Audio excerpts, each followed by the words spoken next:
गोयच्या दर्यादेगावेल्या दलालांचो पर्यटन व्यवसायाक धोको निर्माण जाला। या दलालांक लागून धोको निर्माण जाल्ल्यान ऑल गोवा शेक ओनर्स असोसिएशनाचो अध्यक्ष क्रूज कार्दोजो हांणी हुस्को उक्तायला। या दलालांक लागून पर्यटनात सुमार 50% उणाव जाला। हे दलाल पर्यटकांक त्रास दितात अशें कार्दोजो सांगता। देखून दर्यादेग वाठारांत आशिल्ल्या दलालांचेर संबंधित प्रशासनान खर कारवाय करची अशी मागणी क्रूज कार्दोजो हांणी केल्या। आयज आमकां गोंयांत आमचे गोंयकारांचें नांव सारकें काबार जालें की जे बिचार टावर्स जावं विलेजीन जे टावर्स पडून ते आपल्याचे थोडेशे सेल करूंक वता न्ही, जावं क्लबाची टिकेटो आनी दुसरे टिकेटो हॉटेलाचे टायम शेअर आयज हेंच्यांनी आमकां काबार केले।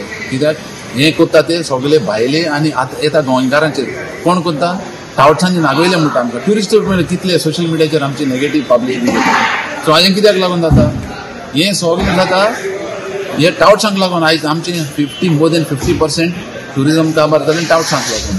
थोडे टॅक्सीवाल्यांक ब्लेम करता, टॅक्सीवाल्यांचें कांय ना, टॅक्सीवालो बाबडे आपले भाडे मारून पयशे घेता। हे टावर्स मरे घरा कडेन बसून बिचार वचून तांकां ट्युरिस्टांच्या फाटल्याक लागून त्या ट्युरिस्टांक पयशे घेता मरे। ते कसलें काम करता कांयच ना, वयल्यान तांकां क्लबाचे टिकेटी ना, कसलें ना, कांयच ना, थिंगा गेल्यार क्लबूय ना, हॉटेलूय ना, आयज काबार जालें मरे। मोर देन 50% ट्युरिस्ट आयज तरी गोंयांक येयना डोमेस्टीक जाल्यार टावर्सांक लागून। Don't blame taxi owners all the time.